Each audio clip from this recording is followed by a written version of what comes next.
Raise your hand if the mountain you're here representing was founded by a 10th mountain. Yeah. So many. Vail, Aspen, Steamboat, Mount Bachelor, all founded by 10th Mountain veterans. Bill Healy, 1958, founded Mount Bachelor, representing 10th Mountain. They created so much of our industry because they had that grit and determination they took from their experiences, but I think they chose to do it back in the mountains to create these things for the same reasons we all get excited to return to skiing and riding year after year. There is something grand and invigorating and unforgettable about being in the mountains. It works its way into your heart. It did for them, and it does for us. And since I am contractually obligated to mention Mount Bachelor, the mountain that I love so much, I will say that Mount Bachelor is one of those places, I think in particular, that brings out, that evokes that feeling of grandeur and majesty. You're looking out over millions of acres of untouched wilderness and Cascade peaks, and you feel that. There, at Mount Bachelor, there's always another ridge to peek over, always another section to explore, like so many of the awesome mountains here that we visit. You know, I've been riding Mount Bachelor for over 15 years, and I could probably name like 10 of our 100 runs. You know, it's not, you just ride, and it's wonderful. And like those troopers, we also go back to the mountains because of the people. It's not just the places, it's the people that we share memorable experiences with. We have shared, we will share those experiences with, the good times and the tough times that bring us together, and the hilarious times, and so many of the stories I've heard, right? And that's why you're part of these clubs, part of these associations, and why hospitality and personal service is so important in this industry. It's so important to me because it's about the peoples, it's the magic of the mountains. It's the people and the places that call us back year after year, and I can't wait for another season on the slopes. So I'm excited to introduce Chris Anthony. A few things: he's a native of Colorado. He's been skiing since he was 18 months old, a little sooner than I started. He was an alpine ski racer. He was a road bike racer for Continental. Junior road bike ski racer. He's a professional skier. He's competed in 9 World Extreme Skiing Championships. In 2018, he was inducted into the Colorado Snow Sports Hall of Fame. And most impressive to me is his Youth Initiative project, which he's received accolades for from the governor of Colorado on down, his work with youth. I love this idea. It's so amazing, introducing kids that might not otherwise have the opportunity to outdoor experiences, outdoor education, from avalanche safety to fun experiences. It's an amazing project that I think he's going to talk with you more about, and it's really part of it, connected to the movie Mission to Mount Mangart. And so please give a warm welcome to Chris Anthony.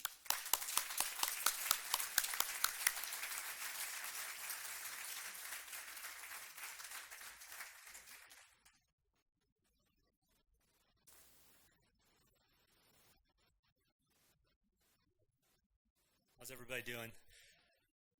Thank you. I'm honored to be here, and in great presence of yourselves, and we have 2 legends over here as well.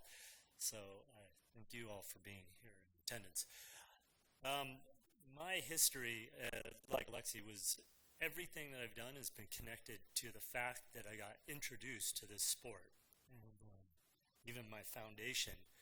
I came out of part of Denver that didn't necessarily invoke opportunity, but it was a lot of trouble. It was got me into a lot of situations. I was bounced around through a lot of schools, and thankfully, because of skiing and my parents working at ski resorts on the weekends, just to have that, be able to afford to get up there, it opened up that door to get me out of the situation that I was at in the urban environment in the city. And that's really kind of what saved me. So the youth project kind of is my way of giving back and opening up that door to other kids that I hope can find something beyond their neighborhood that gives them a chance to look at the world in a brighter and bigger way, and starts traveling. Everything I'm about to tell you was connected because of the skiing. Eventually, I got to race. I got to get a scholarship to college, but I was also introduced to being in one of the Warren Miller films back in '89, which led to 28 consecutive of them. But that got to take me all over the planet and filming in just the weirdest places. And the reason that they kept me in for so long was because I was the guy that was willing to absolutely make a fool of myself and go to just the strangest places. And it wasn't necessarily about the skiing in the long run. It was about the journey and about the location and about meeting the people in those different cultures. When I was asked about 28 years ago to go into a classroom and speak to kids, I'm like, what do you want me to speak to them about? Then I realized I have a whole library of opportunity to share with them, and that was through the Warren Miller clips. And I was able to take them on journeys around the planet using the Warren Miller clips and introduce them to an entertaining way of seeing the planet through these segments. And then all of a sudden, I was able to start my own nonprofit, and not only could I go into the classroom, share those experiences through these films, but also then bridge these kids to experiences beyond the classroom by providing the financial aid to put them on buses, take them to the mountains, and giving them what we've got to enjoy. And it's been unbelievable to see how that brightens up a kid and how that opportunity comes back in dividends.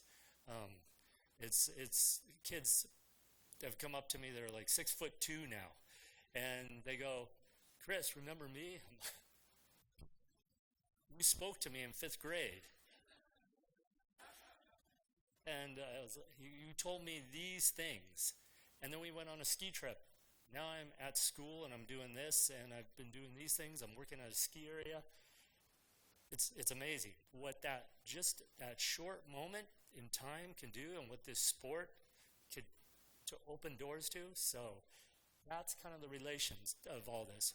A few years ago, because of everything, the skiing, the Warren Miller movies, the connection to filmmaking, I started guiding a long time ago in Italy, and as well as I guide up in Alaska. I'm a heli guide up there, and but I started taking people to a part of Italy that a friend of mine grew up in, and he was one of the famous Italian ski racers, Marco Tenazzi, and him and his brothers opened up a hotel there, and it was just a beautiful place in Italy, and I'd been traveling there, and then several years into it, it was introduced to me that by a Slovenian, that the 10th Mountain Division had spent time in this part of Italy called the Julian Alps, and in the Julian Alps is Mount Vanguard.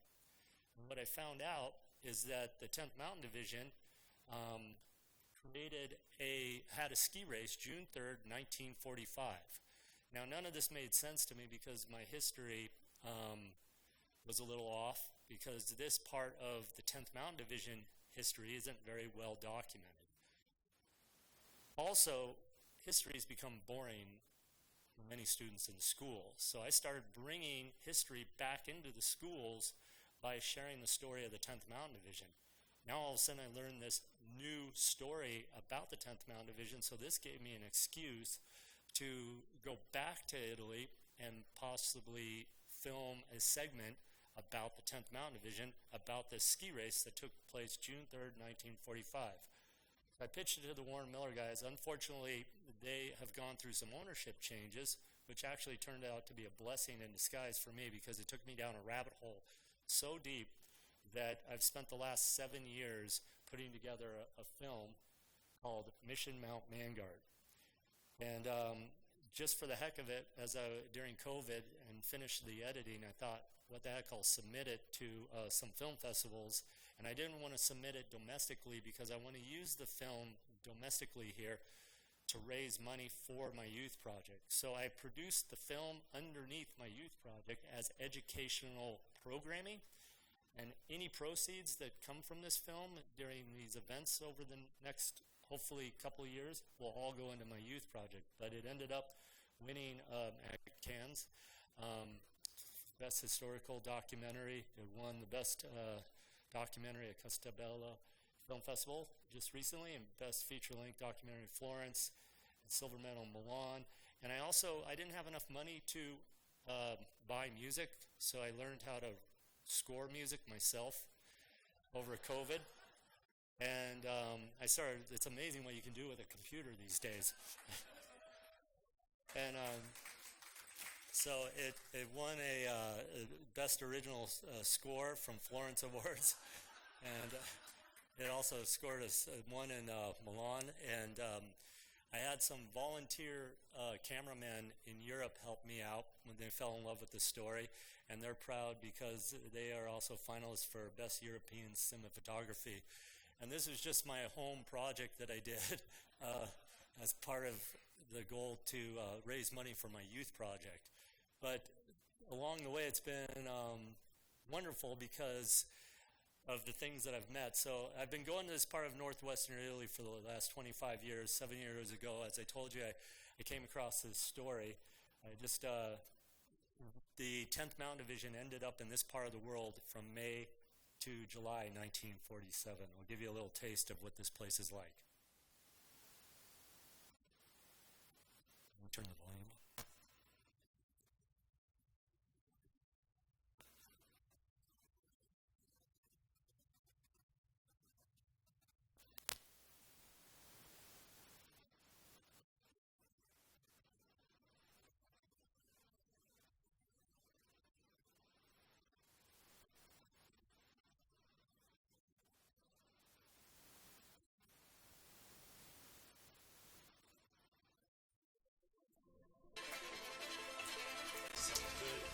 Footage.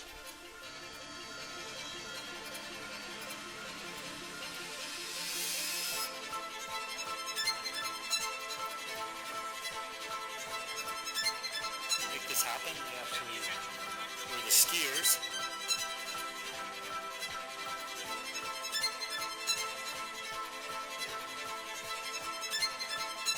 After months of failed offensive attacks by the Allies, the German commander, General von Bietenhoff,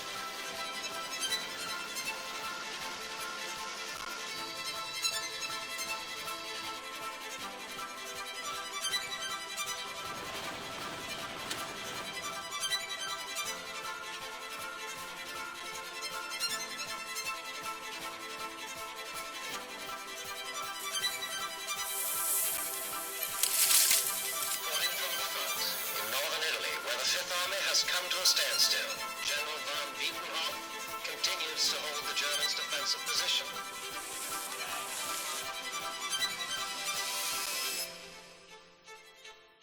So that is a part of Italy right in the northeastern corner. That's on the border of Slovenia, Italy, and Austria. In 1945, it was the Italy and Yugoslavia.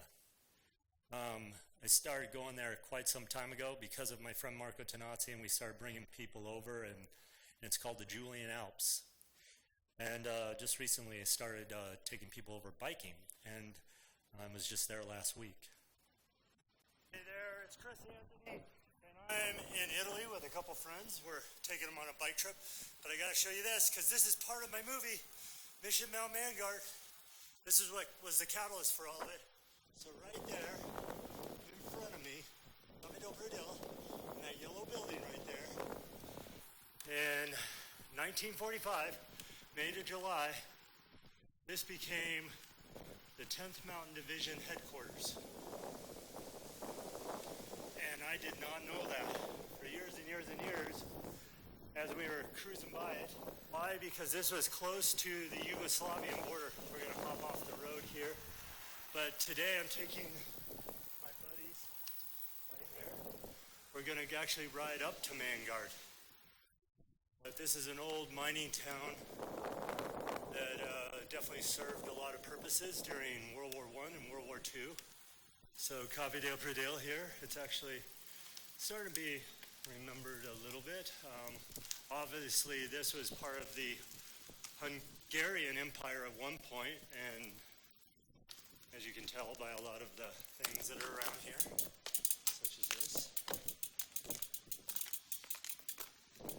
So in 1945, Carl Stiegel of the 10th Mountain Division, very much in my film, I talk about this, was a messenger between Cave del Pradell and another headquarter in Bovex, and he would come through this checkpoint right here, which was controlled at that time by the Allies. And he would come through here, and this security checkpoint, and he would see Vanguard right there. And there's a snowfield in that time of year up there, and him being a skier decided we should get up there sometime and have a ski race. We are a ski division. So now we begin the climb to Vanguard.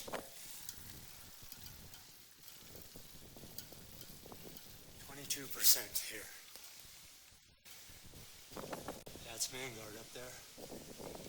So here we are, Vanguard right there. And successful ride we got here, but this is great. So the guy that found me to tell this story, Jonas Kavar, a retired general of the Slovenian mountain troops, actually fundraised and put this bit of information in about the ski race that took place right there, June 3rd, 1945. And look at this. The pictures come out of the Denver Public Library. And this is the guy that won the race, Walter Prager. He was a Swiss-born world champion. Came to the United States, became a U.S. citizen, and ended up being one of the lead guys of the 10th Mountain Division and won the race as well. Head coach at Dartmouth at one point. And this is the day of the race when they were all at the bottom of this mountain. Decided to come up here. What do you think? What did you think of that climb? Fantastic. We're almost at the top. But we came here a few years ago, 2017, and recreated the race for the film. And then a couple of years ago, I landed a helicopter right there, and we got to ski that for the closing shot. So I'm standing here. This is actually the border of, that is Slovenia. This is Italy. And right behind me is Mount Vanguard. So in 2017, when we were filming the final scene of Mission Mount Vanguard, we dropped some cameramen right up there, so technically in Italy. And then my guide and I, Paulo, flew up there. Land, but we got out on the final shot, but then that was like the wrap. But then my guide asked, he goes, do you want to ski back down to Lake Cassini? If you look down there, there's two lakes way down there. So I said, sure. I've always wanted to do this, but then we ended up skiing this couloir right down here. Which is pretty radical of what we skied. I'm not going to get too close to the edge.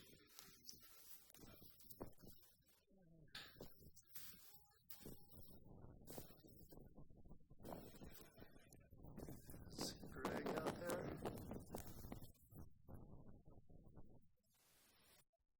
So a little taste of Vanguard in the summer. That was last week, a week and a half ago, and it's the highest paved road in Slovenia that goes up there. But these guys, the 10th Mountain Division, decided to open that road up 77 years ago just to go up there and just get a few turns in on the snowfield that was up there. That just kind of shows what type of characters they were. So I just couldn't tell the story about the ski race. I needed to tell the story about the men and women that played a role in this division. So I started digging down deep, and I reached out on Facebook to see if I could find out if there was anybody left that had ended up on the Yugoslavian border in 1945. And sure enough, because of Facebook and a few other connections, I met these two gentlemen right over here, Bruce and Howard.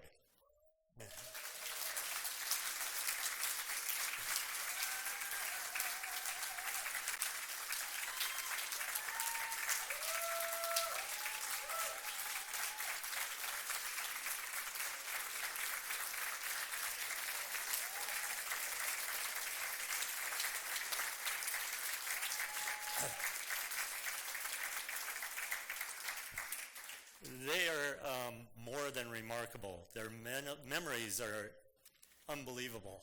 At one point, I called Bruce up because I was in a kind of an editing rut, and I needed to bridge one scene to another scene. I had the archive footage, I had this, and I literally asked Bruce over the phone, I go, Bruce, can you do a voiceover for me? And you'll hear why I asked Bruce to do voiceover. Can you recall what took place May 3rd, 1945 in the village of Torbole, Italy, when General Hayes was standing in the back of the truck and he just told you the Germans surrendered? 45 minutes later, I get Dropboxed a voiceover from Bruce that recalls that day, that moment, that feeling. And basically, I just had to lay it into the film. Barely had to edit it. But it's been remarkable getting to know these two gentlemen. And a couple of years ago, I did go, and so I once again reached out on Facebook. And again, I'm on a low budget. I go, is there any cheap cameramen out there that can come and interview these two World War II vets that I found in California? I'm going to go out there and meet up with them. And I get an immediate response from a guy who goes, yeah, I'll come out with my production truck. And I go, great, where are you at? He goes, Breckenridge. It's like, they're in California. He goes, I know, I'll meet you there. And sure enough, he showed up, and I captured a lot of interview. At the time, I didn't know where I was going with the film, but luckily there was enough material in there. And once again, this is when I discovered Bruce's voice too. And turns out that he does do professional voice work. But here's a little clip from Mission Mount Vanguard when I met Bruce and Howard.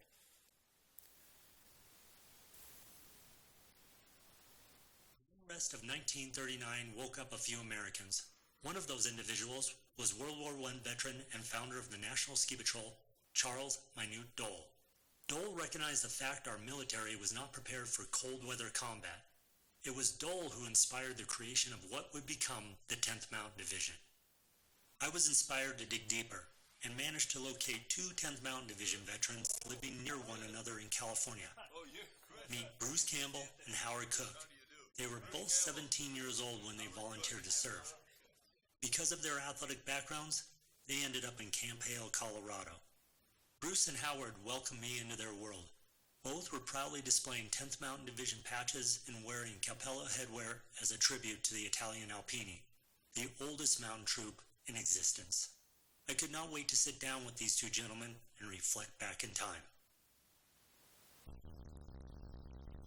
Europe began unraveling in September 1939, when Adolf Hitler, the leader of Nazi Germany, gave the directive to invade the neighboring country of Poland.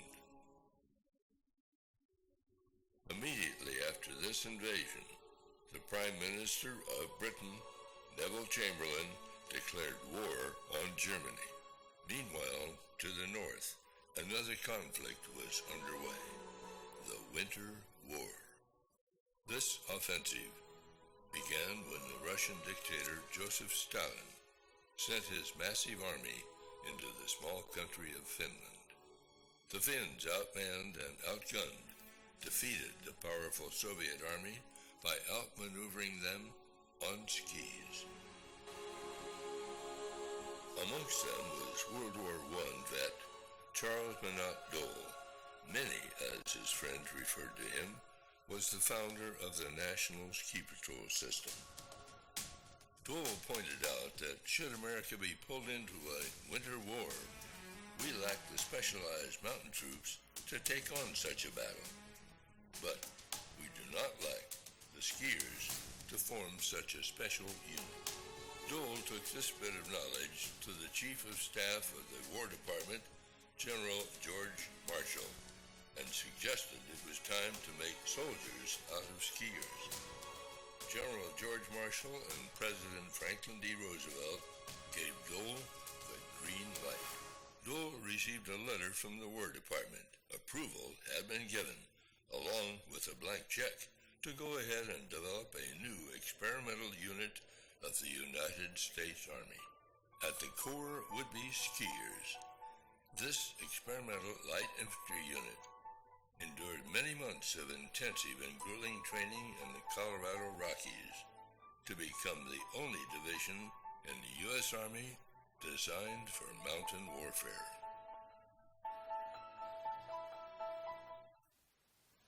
So a little taste from Mission Mount Vanguard.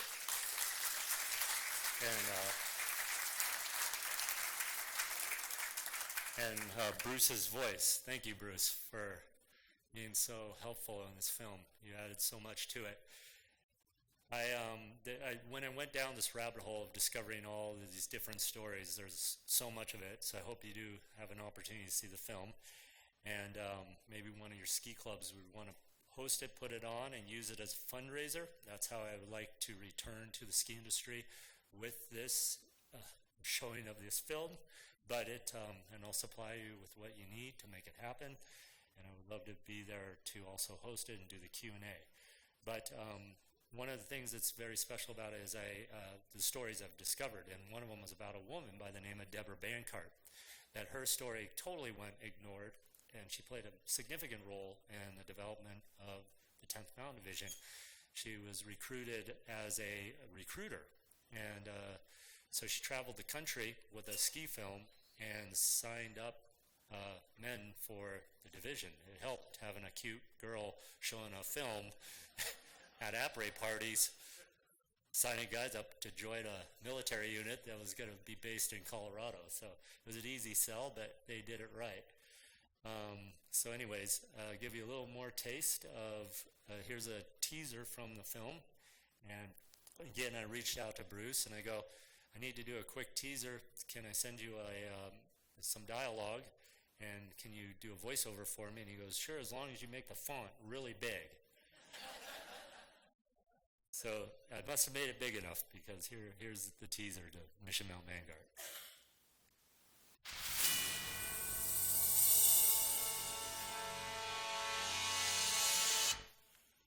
On June 3rd, 1945, high in the Julian Alps stood a lone, majestic mountain located on the border between Italy and Yugoslavia. It was here that an unusual wartime story took place. Battle-worn and fatigued, 500 soldiers pushed their way up through avalanche and rock debris up the highest road in the region until they reached a snowfield on the flank of Mount Vanguard. 76 of the 500 men tempted fate by climbing up the steep snowfield equipped with used boots and skis they had captured from German troops during previous conflict. Their goal was to have a ski race. Using small trees they had hauled up from the valley below as control gates, they set up a race course. The race began in late morning, with each man leaving the starting gate, encountering harsh terrain and difficult snow conditions to determine once and for all who was the fastest skier in the division. Of the 76 that started, 25 made it to the finish line. One would be crowned as champion. But this small moment in time is just that, a moment. But it was the catalyst to a much greater story. one made of thousands of heroes that took place when the world was at war. This is the story of the 10th Mountain Division, America's first ski troops. My division.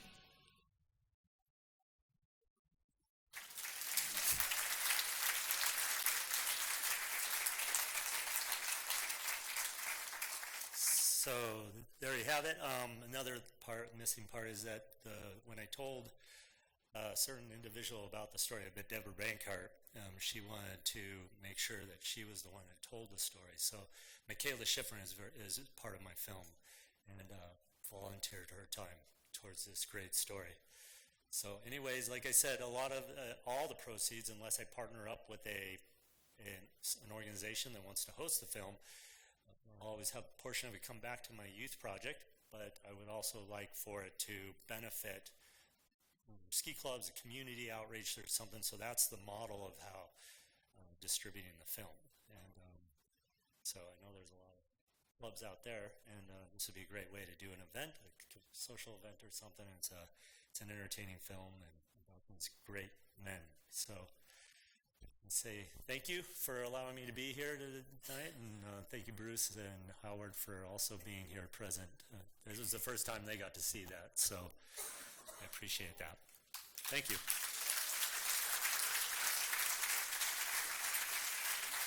Do I pass this off to Debbie? I'm going to bring Debbie or